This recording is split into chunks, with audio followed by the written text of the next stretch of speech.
Ya pemirsa, pimpinan Padepokan Agung Amparan Jati membantah bahwa sumpah pocong ini merupakan pelanggaran dalam agama Islam. Menurutnya sumpah pocong merupakan salah satu bentuk kearifan lokal. Ini adalah kearifan lokal yang sudah biasa kalau menemui jalan buntu di kampung-kampung ini ya dengan sumpah pocong. Makanya masyarakat juga sangat antusias sekali untuk menyaksikan sumpah pocong tersebut. Lain dengan halnya istilahnya sumpah jabatan atau istilahnya apapun yang di pengadilan kan nggak ada yang lihat. Tapi kalau sumpah pocong begini, masyarakat itu sangat antusias. Antusias? Iya. Untuk melihat prosesi daripada sumpah pocong ini. Ya, dampaknya sebetulnya saya ingin tanyakan. Dampaknya ini dampak negatif terutama. Ini akan sesegera mungkin kepada siapa yang berbohong dalam sumpah ini. Akan tetapi ada pun waktu apanya itu urusan daripada Allah. Pesan moral daripada saya tentang soal pocong ini, soal sumpah pocong ini, saya rasa barangkali yang namanya soal sumpah pocong ini kan tidak bisa dimain-main. Karena apa?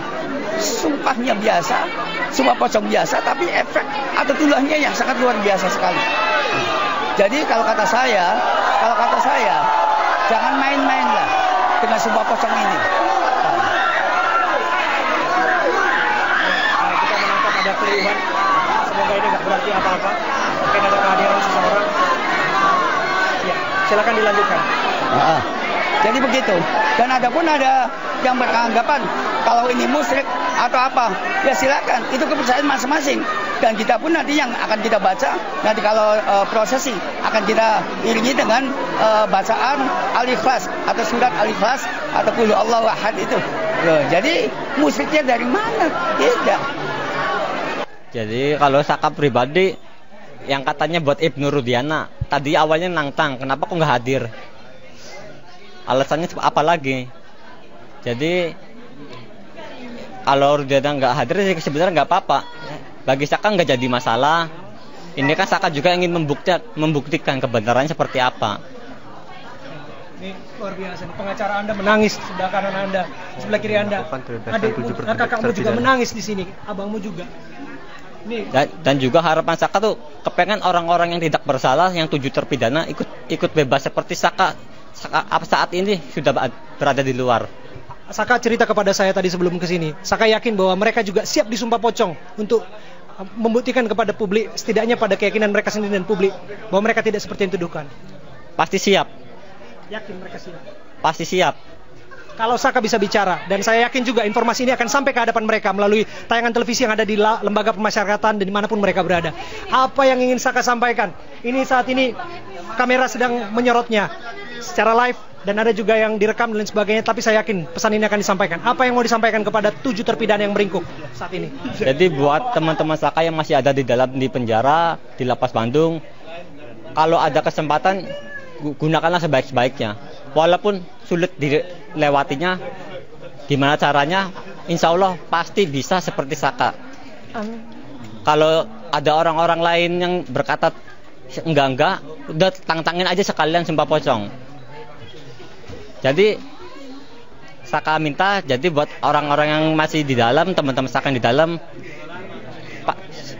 harus kuat dan sabar. Semoga ada waktunya. Amin. Ternyata apa yang disampaikan di sini juga berimplikasi terhadap tahanan yang ada di dalam ya, Bung Farah. Ya, karena perjuangan Saka ini orang yang dianggap merencanakan pembunuhan, dianggap 1 kali memukul tapi pergi. Di peradilan anak hanya turut serta tapi utama sidang pertama, sehingga menjerat semua, menjual semua tersangka semua. Itu yang kita lihat bahwa memang hakimnya waktu itu menganggap dia anak kecil, tapi terlalu galak, terlalu keras, bukannya melindungi perlindungan anak, tapi justru ada kezaliman terhadap anak. Begitu ya, kan?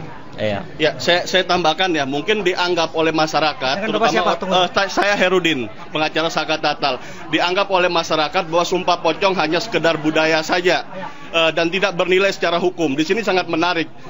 Perlu diingat dalam konteks Islam ada namanya sumpah mubahala. Di pengadilan juga ada sumpah. Akan tetapi dalam konteks hukum, sumpah ini masuk dalam kategori living law, hukum yang hidup di masyarakat. Jadi ketika ada yang menjelaskan bahwa ini bukan konteks hukum, bukan hukum positif, saya anggap itu keliru. Karena ini berhubungan dengan hukum yang hidup dalam masyarakat.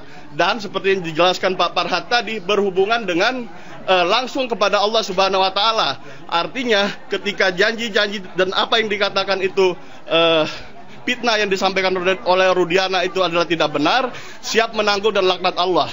Sekian dari saya. Luar biasa. Saka, untuk terakhir secara pribadi setelah melalui ini semua, sudah lega atau apa yang dirasakan? Silakan disampaikan.